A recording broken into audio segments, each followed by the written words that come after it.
Nine brother TV देखने वालों की खिदमत में मोहब्बत भरा सलाम। नाज़रीन, आज बड़ा अहम प्रोग्राम है। आप हमें यूट्यूब पर भी देख रहे हैं, फेसबुक पर भी देख रहे हैं, साथ मुबारक टीवी इंटरनेशनल पर भी देख रहे हैं। ये प्रोग्राम एक ऑडियो सुनाऊंगा आपको कि कोई अहमदियों का नाम भी ले ले तो उसको भी गालियां देनी शुरू कर देते, चाहे वो अहमदी हो या ना हो। कल मैंने एक प्रोग्राम किया था कि जो लोग कर्ज ले लेते तो वो वापस नहीं करते। लोगों ने बड़े मैसेज किए कि बड़ा जबरदस्त प्रोग्राम था आपका, शुक्रिया सबका। एक वाकया छोटा सा उसमें भी बता देता हूं। एक बंदा था, उसने किसी से पैसे लेने थे तो वो रोजाना जाए, हफ्ते बाद वो वादा करे वो पैसे ना दे। वो अपने पादरी के पास गया जिसने कर्ज लेना था। पादरी ने एक खत लिख के उसको अंदर गया और ला के दे दिया कि ये बंद उसको दे देना। वो जनाब जब उसको दिया जाके तो उसने पढ़ा और अंदर जाके पैसे ला के उसको दे दिया। बंदा बड़ा हैरान हुआ कि ये तो कई सालों से पैसे नहीं दे रहा था, तो ये क्या पादरी ने लिखी। उसने कहा चलो यार जो भी हुआ वो तो हुआ, ये बताओ लिखा क्या था। तो वो कहने लगा कोई बड़ी बात नहीं लिखी थी। उसने लिखा था कि तुम मुसलमान कब से हो गए हो। ये बहुत अहम और गहरी बात है, इससे सबको सबक लेना चाहिए और कुछ ना कुछ सोचना चाहिए। नाज़रीन, ये बात करने के बाद अब आपको ये ऑडियो सुनाते हैं, तस्वीर लगा देते हैं, पीछे थोड़ी सी सुनते हैं। जो पैगामात आए बहुत, उसमें जाहिर है कुछ नसीहतें भी थी, मशवरे भी थे, लान तान थी, गालियां भी थी। तो एक मौलवी साहब ने मुझे यहाँ वाल्थम स्टोर के इलाका है लंदन का, वहां से फोन किया और उन्होंने कहा कि मेरा फर्ज है कि मैं आप सब लोगों के सामने उसी तरह बैठूं और माफी मांगूं। तो मैंने कादियानियों के हक में आवाज उठाई और ये कि रोज़ा आखिर जो है वो मुमकिन है कि खलासी हो जाए जो गुनाह मैं कर बैठा, कि मैंने कादियानियों के हक में आवाज उठाई। मैंने मौलवी साहब से कहा मैंने हक में कौन, मैं तो इस्लामी शरीयत की और आइन कानून की बात की है। इस्लामी शरीयत की जो अंडरस्टैंडिंग मेरी है वही आईने पाकिस्तान में भी है। वो सिंपल सी है कि किसी की जान माल और आबरू पर हमला करना हराम है, अल्लाह ने हराम करार दे दिया। मेरी अंडरस्टैंडिंग यह है कि जितना शिर्क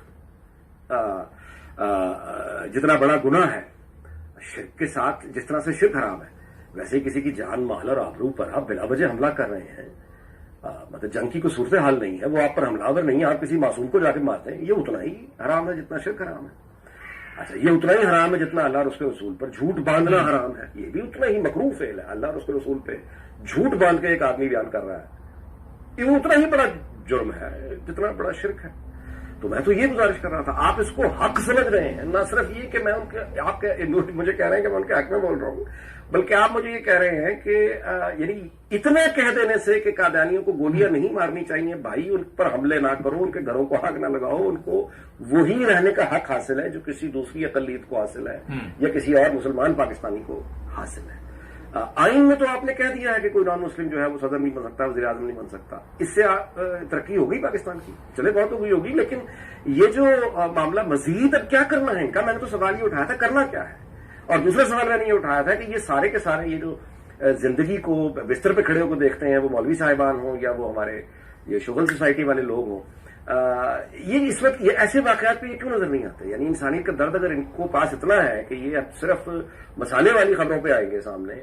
मुझे एक वाकया याद आया कि हम इतने जालिम लोग हैं कि यानी ये 90s के दौर की बात है, मैंने अखबार में एक सब एडिटर के तौर पे ज्वाइन किया बैक इन 1993-94। तो वहां पे अब इस तरह की जो खबर आती थी मतलब ऑब्वियसली रेप की, तो वो जो उसमें होता है ना वो शर पसंद किस्म के वो मेंटालिटी है ना बेसिकली, तो वो खबर बनाते हुए भी इसको करते थे कि अच्छा ये इसको जो है ना दोशीजा को हवस का निशाना 3 बार हवस का निशाना बनाया गया, 4 बार हवस का निशाना बनाया गया। मुझे याद है रोजनामा जंग ने एक मरतबा एक लड़की बेचारी विक्टिम की ब्लैक एंड व्हाइट तस्वीर फ्रंट पेज पे छाप दी, बेहोश लड़की, अखबार बिके लड़की।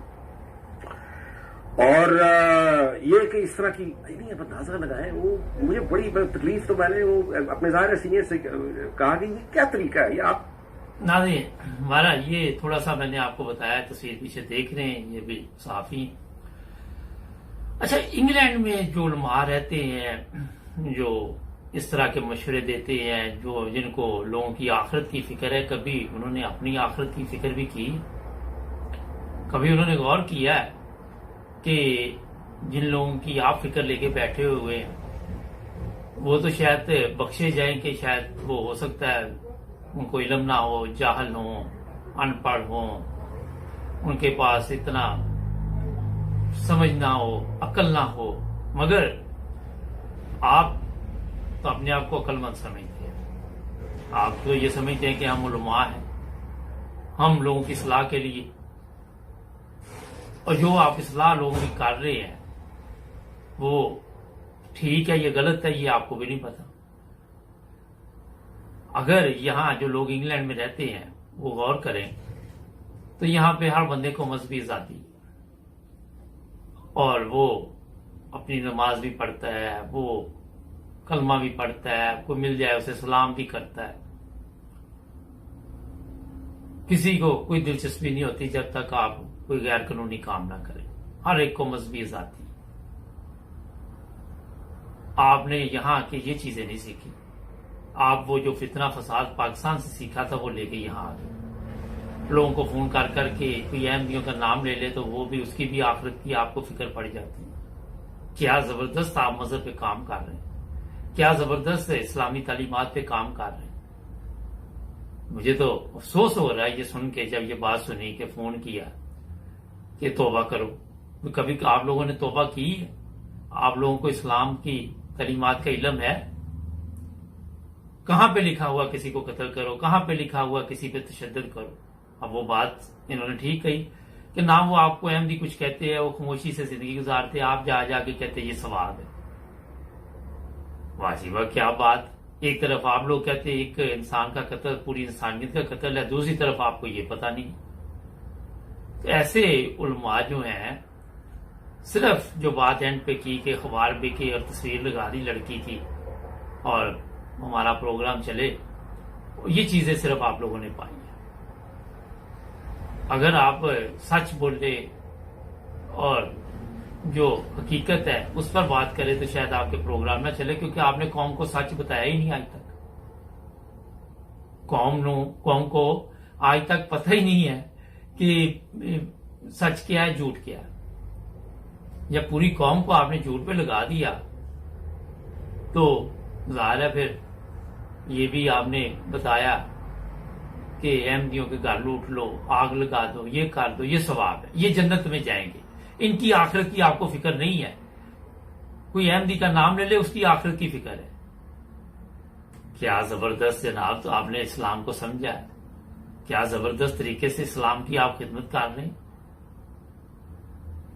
किसी को बताएं जाके, मैं देखता हूं कैसे वो मुसलमान होता है। जिस तरह के आप मुसलमान करते हैं, आग लगाओ, लूट लो, कत्ल कर दो, इस तरह कोई मुसलमान नहीं होता, ना ये इस्लाम है।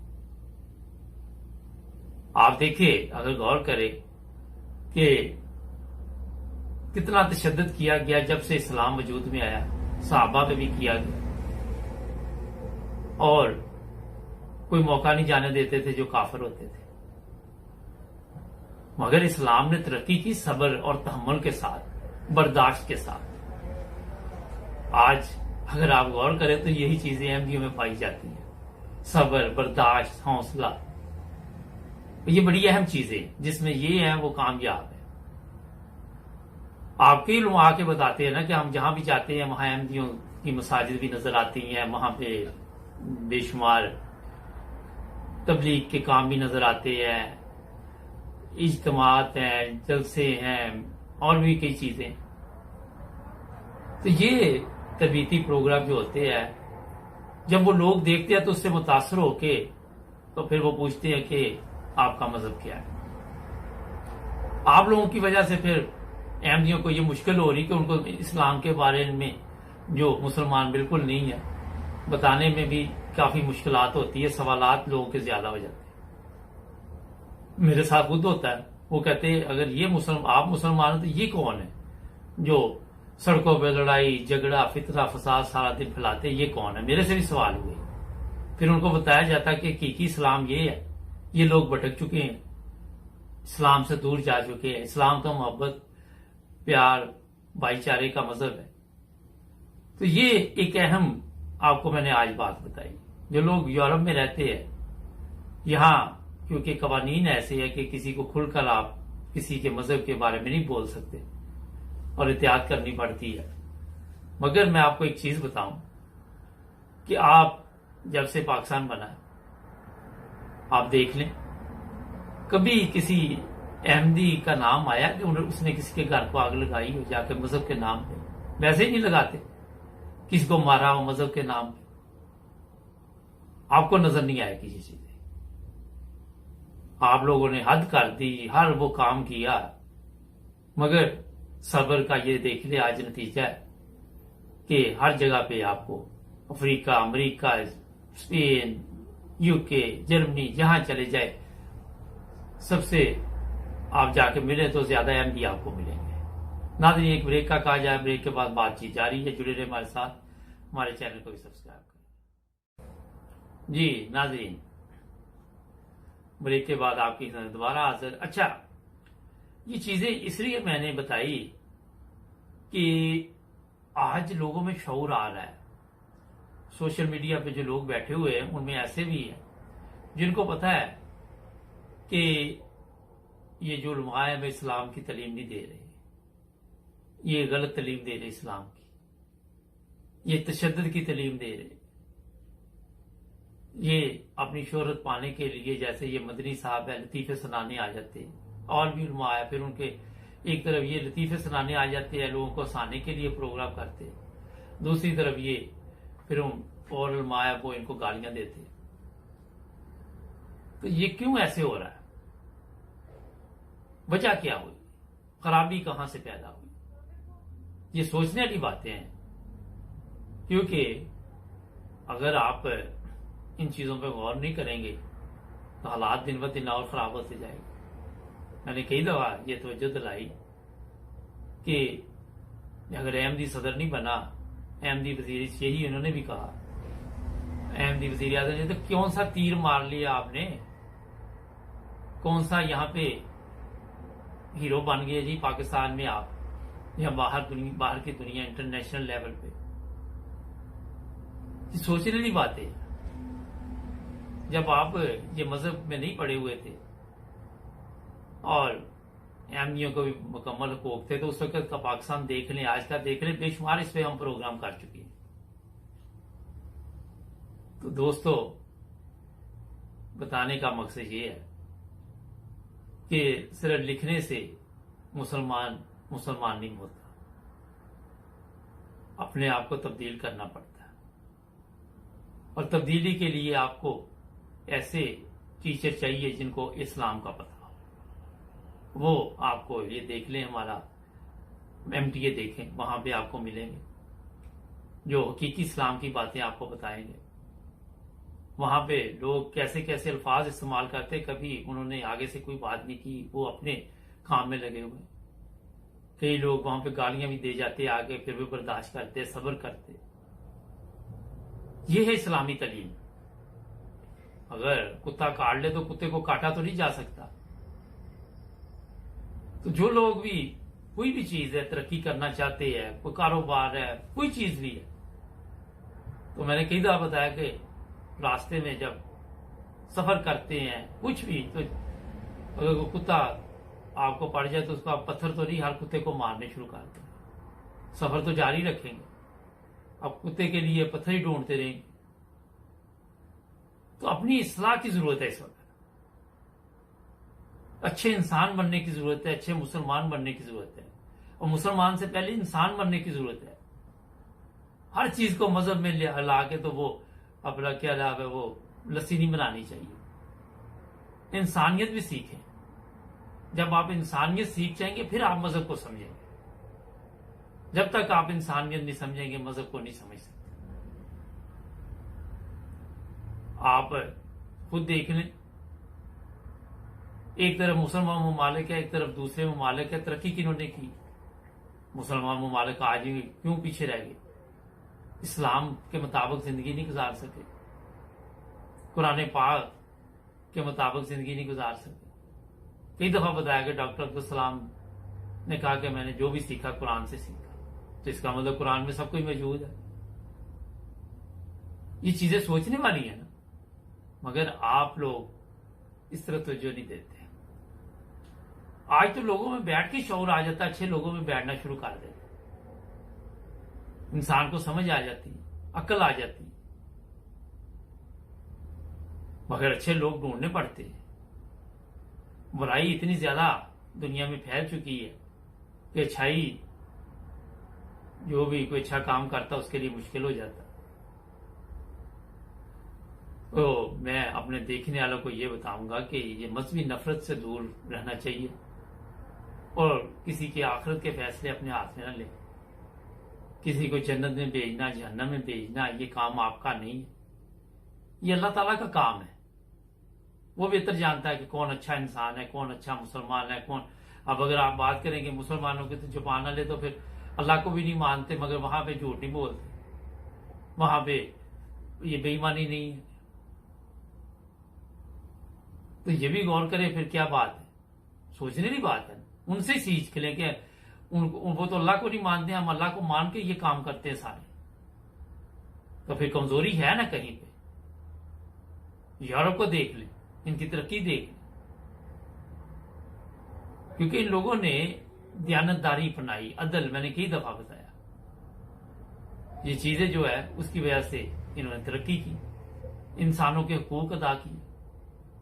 ठीक है, आप अपनी जगह पे ये कह सकते कि बेशुमार जंगें भी की, लोग मारे गए, जुल्म किया, मगर अगर आप इनफरादी तौर पर देखें तो इंसानी हकूक का ख्याल रखा जाता है।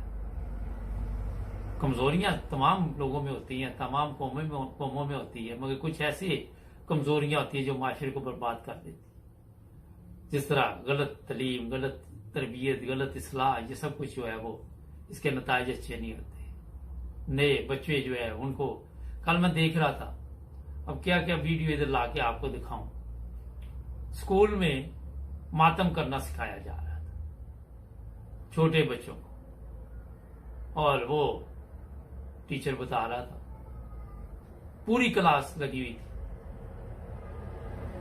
कभी किसी ने इस पे रिसर्च की कि ये मातम क्यों किया जाता है, मगर किसी ने इस तरफ ध्यान नहीं दिया, बच्चों को गलत रास्ते पे लगा दिया। पहले पता तो करना चाहिए था ना आपको कि इस्लाम में ये चीजें जायज है, इन चीजों का कोई फायदा है, तो आपको पता चल जाएगा कि कोई फायदा नहीं इन चीजों का। ना, प्रोग्राम का आज भी वक्त खत्म। जुड़े रहे नाइमर्स टीवी इंटरनेशनल के साथ, हमारे चैनल को भी सब्सक्राइब करें। मिलेंगे कल नए प्रोग्राम में।